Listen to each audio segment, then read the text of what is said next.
ఉగాది వస్తుందంటేనే ఒక వారం రోజుల నుండి సందడి మొదలవుతుంది. ఆడవాళ్ళు ఇల్లు గుమ్మాలు శుభ్రం చేయడంలో నిమగ్నమై ఉంటారు. ఇక చిన్నపిల్లలు మామిడికాయల వేటలో ఉంటారు.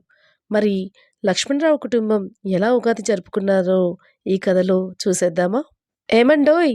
రేపే ఉగాది. వీధి చివర మున్సబు గారింటికి వెళ్ళి వాళ్ళనడిగి ఒక 4 మామిడికాయలు, మామిడి కొమ్మలు తీసుకురండి. రేపెద్దా ఇంటి ముందున్న వేప చెట్టు దగ్గరికి వెళ్ళి వేప పువ్వు తీసుకొని రారా అని అంటుంది ఊర్మిళ లక్ష్మణరావు పెద్ద కొడుకు రమేష్తో.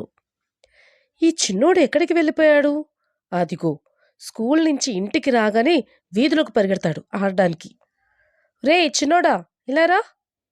నానా, కొట్టుకు వెళ్ళి చింతపండు, బెల్లం, కారం, ఉప్పు, కొబ్బరికాయ, అరటిపళ్ళు తీసుకురారా అని ఊర్మిళ చిన్న కొడుకు సతీష్ని అడుగుతుంది. అబ్బా అమ్మా, ఇన్ని వస్తువులు నాకెక్కడ గుర్తుంటాయి? కాగితం మీద రాసివ్వు తెస్తాను అని అంటాడు సతీష్. ఏరా, చదువుకుంటున్నావు కదా, ఆ మాత్రం గుర్తుపెట్టుకోలేవా ఏంటి? సరేలే, ఒక పెన్ను కాగితం పట్టుకునిరా, నేను గడగడా చెప్తాను, నువ్వు టకటకా రాద్దుగాని అని అంటుంది. అప్పుడే లక్ష్మణరావు, అబ్బబ్బా, నీ గోలేంటే ఇంటికి రాగానే అని అంటాడు. గోలంటారేంటండి, రేపు ఉగాది అయితేను ఉదయం నుండి ఇల్లు గుమ్మాలు శుభ్రం చేసుకుంటున్నాను, కాస్త ఈ మాత్రం తెచ్చమని అడిగితే గోలా అంటున్నారు అని అంటుంది ఊర్మిళ. లక్ష్మణరావు, సరేలే తెస్తాన్లే అని మనసులో, అమ్మో ఇంకేమైనా అన్నాను అంటే అమ్మూర్లో విరుచుకు పడుతుంది, నెమ్మదిగా వెళ్ళిపోవడం మంచిది అని అనుకొని అక్కడి నుంచి వెళ్ళిపోతాడు. ఈ లోపల పెద్ద కొడుకు రమేష్, అమ్మా, ఈ మాత్రం వేప పువ్వు సరిపోతుందా అని అడుగుతాడు. ఊర్మిళ, ఆ ఆ, సరిపోతుంది చాలు నాన్నా అని అంటుంది. ఒరే చిన్నా, ఒక కాగితం పెన్ను తీసుకురావడానికి ఇంతసేపా అని అరుస్తుంది ఊర్మిళ. ఆ అమ్మా, వస్తున్నాను అని సతీష్ పెన్ను పుస్తకం తీసుకొస్తాడు. చెప్పమ్మా, ఏం రాయాలో అని అడుగుతాడు.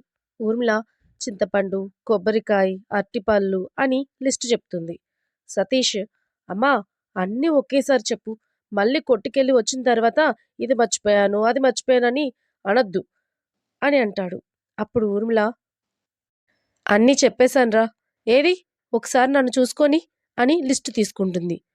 అయ్యయ్యో, ఇదేం రాత్రా సతీష్, చింతపండుకి చితపడు అని రాసావు, బెల్లంకి బెల, కొబ్బరికాయకి కొబ్బరికమ, ఏంటి నీ తెలుగు రాతలో చాలా తప్పులున్నాయిరా. ఇక స్కూల్ నుంచి ఇంటికి రాగానే ఆటకు వెళ్ళావా, 2 దెబ్బలు వేస్తాను.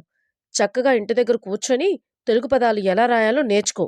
ఉండు, నేనే రాసి ఇస్తాను, లేదా నీ రాత చూసి ఆ కొట్టివాడికి అర్థం కాక మళ్ళీ పంపిస్తాడు అని తనే రాసి పంపిస్తుంది. ఈ లోపల లక్ష్మణరావు మామిడికాయలు, మామిడి కొమ్మలు తీసుకుని వస్తాడు. ఊర్మిళ, ఇదిగో మామిడికాయలు తీసుకొచ్చాను అని సంచి బల్ల మీద పెడతాడు. ఊర్మిళ వంటగదిలోంచి వచ్చి ఆ సంచి వైపు చూస్తే 4 కాయలుంటాయి. ఊర్మిళ వెంటనే, ఏమంటోయ్, ఏంటిది, 4 అంటే 4 కాయలే తెచ్చారు అని అంటుంది. నువ్వే కదా 4 కాయలు తెమ్మన్నావు, అవే తెచ్చాను అని అంటాడు లక్ష్మణరావు. బాగుంది సంబడం, ఏదో మాట వరుసకే అన్నాను, ఒక 4 కాయలు తీసుకురండి అని, అందుకని లెక్క మీద తెస్తారా?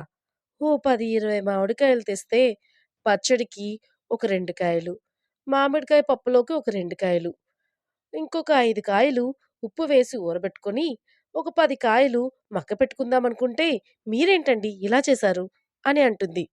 లక్ష్మణరావు నవ్వుతూ, భలే అనుకున్నావు, అదేదో మన సొంత చెట్టులాగా. అప్పటికి చాలా మంది క్యూలో ఉన్నారు. అందరికీ 2 కాయలే ఇచ్చాడు మునసబు. నేను అడిగితే మరో 2 కాయలు ఇచ్చాడు ఊర్మిళ. మరీను అదేదో మన సొంత చెట్టులాగా మాట్లాడుతున్నావు అని అంటాడు లక్ష్మణరావు. అలాగేనండి, అదే రేపు ఏదైనా వస్తువు కొనాలి కదండి, ఈసారి ఏం కొందాం అని అడుగుతుంది ఊర్మిళ. ఏం కొందామన్నా బడ్జెట్లో ఆలోచించు, హెచ్చులకు పోయి నా జేబు ఖాళీ చేయొద్దు అని అంటాడు లక్ష్మణరావు. ఊర్మిళ, అబ్బా, నేనలా చేస్తానా ఏంటి, ఒక వెండి చెంబు కొందామండి అని అంటుంది. ఇప్పుడు దాని అవసరం ఏముంది ఊర్మిళ, అవసరమైనది ఏదైనా కొనుక్కుంటే మనకు ఉపయోగపడుతుంది అని అంటాడు లక్ష్మణరావు. అప్పుడే కొట్టు నుండి ఇంటికి వచ్చిన సతీష్, నానా, అయితే నాకు గేర్ సైకిల్ కొనండి అని అంటాడు. అప్పుడు ఊర్మిళ, ఒరే, నీకెందుకురా గేర్ సైకిల్, చక్కగా అన్నయ్య సైకిల్ ఉందిగా, అది వాడుకో. అలా కాదండి, వెండి రేటు చాలా పెరుగుతుందట భవిష్యత్తులో. ఇప్పుడే కొనుక్కుంటే మనకు అవసరమైన సమయంలో అది ఉపయోగపడుతుంది కదండీ! అని అంటుంది. అప్పుడు లక్ష్మణరావు, సరే సరే నీ మాటే కానిద్దాంలే. ఇక అందరికీ భోజనాలు పెట్టు. బేగా తిని పెందలాడే పడుకుంటే రేపు బేగా లేచి చకచకా పనులు చేసుకోవచ్చు అని అంటాడు. అందరూ భోజనాలు చేసి పడుకుంటారు. ఊర్మిళ తెల్లవారే నిద్రలేచి గుమ్మమలికి ముగ్గులు పెట్టి స్నానం చేసి దేవుడికి పూజ చేస్తుంది. ఈ లోపల లక్ష్మణరావు కూడా నిద్రలేచి పిల్లలను నిద్రలేపి స్నానాలు చేసి వీధి గుమ్మానికి మామిడాకులు పూలదండలు కడతారు. ఇంకా ఉగాది పచ్చడి చేసే సమయం వచ్చింది. ఊర్మిళ అన్ని వస్తువులు దగ్గర పెట్టింది. ప్రతి సంవత్సరం లక్ష్మణరావే ఉగాది పచ్చడి చేస్తాడు. ఈసారి పిల్లలకు కూడా ఉగాది పచ్చడి కలిపే విధానం తెలియాలని పిల్లల్ని దగ్గర కూర్చోబెట్టుకొని చెప్తాడు. ఒరే పెద్దోడా, ఒక పెద్ద లోతుగిన్నె తీసుకొనిరా.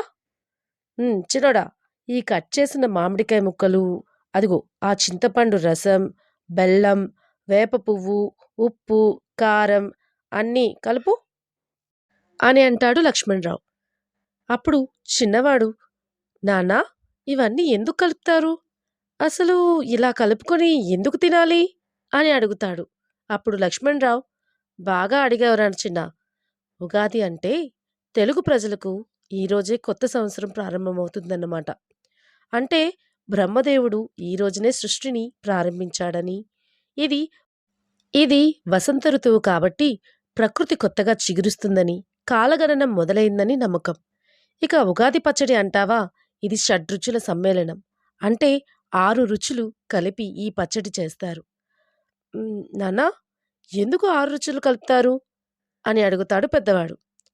6 రుచులు ఎందుకు కలుపుతారు అంటే, ఒక్కొక్క రుచి జీవితంలో ఒక్కొక్క వ్యక్తిత్వాన్ని గుర్తు చేస్తుంది కాబట్టి. ఇదిగో బెల్లం అంటే తీపి, జీవితంలో సంతోషం మరియు ఆనందకరమైన క్షణాలు.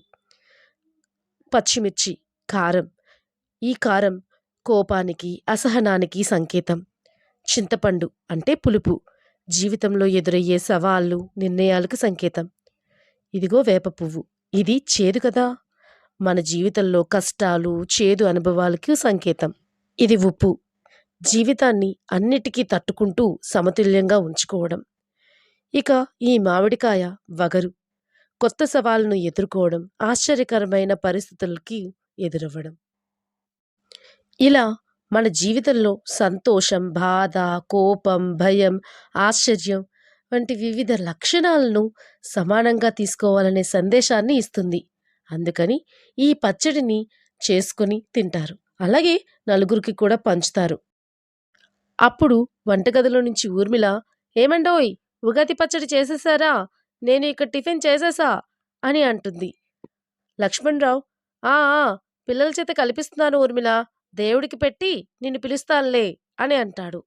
ఉగాది పచ్చడిని దేవుడికి సమర్పించి లక్ష్మణరావు, ఊర్మిళ, పిల్లలు కూడా తింటారు. మరికొంత చుట్టుపక్కనున్న ఇళ్ల వాళ్ళకు పంచుతుంది ఊర్మిళ. అందరూ టిఫిన్ చేస్తారు. ఊర్మిళ ఊర్మిళ వంటగదిలోకి వెళ్తుంది. లక్ష్మణరావు పెరటి చూసుకుంటాడు. పిల్లలు టీవీలో ప్రోగ్రాములు చూసుకుంటారు. వంటగదిలో నుంచి ఊర్మిళ, ఏమండి, మామిడికాయ పప్పు, కొబ్బరి పచ్చడి, గుత్తి వంకాయ కూర చేశాను అని అరుస్తుంది. ఈ లోపల పెద్ద కొడుకు రమేష్, అమ్మా, బంగాళదుంప ఫ్రై చెయ్యమ్మా అని అంటాడు. చిన్న కొడుకు, అమ్మా, నాకు అప్పడాలు పాయసం చెయ్యు అని అరుస్తాడు. సరే సరే చేస్తాను అని అంటుంది. ఏమండి, మీరు అరిటాకులు తీసుకురండి అని భర్తను పంపిస్తుంది. రమేష్ అరిటాకులు తెస్తాడు. అందరూ సరదాగా భోజనాలు చేస్తారు. ఇక అనుకున్న విధంగా ఊర్మిళ షాపుకు వెళ్ళి వెండి చెంబు కొనుక్కుంటుంది. ఇలా లక్ష్మణరావు కుటుంబం తమ ఉగాది రోజును గడుపుకున్నారు. మరి మీ ఉగాది ఈ నూతన సంవత్సరం అందరికీ సుఖ సంతోషాలను ఇవ్వాలని కోరుకుంటూ ఉగాది శుభాకాంక్షలు. కథకు లైక్ ఇవ్వడం మర్చిపోవద్దు. అలాగే సబ్స్క్రైబ్ చేసుకుంటారని ఆశిస్తున్నాను. ధన్యవాదాలు.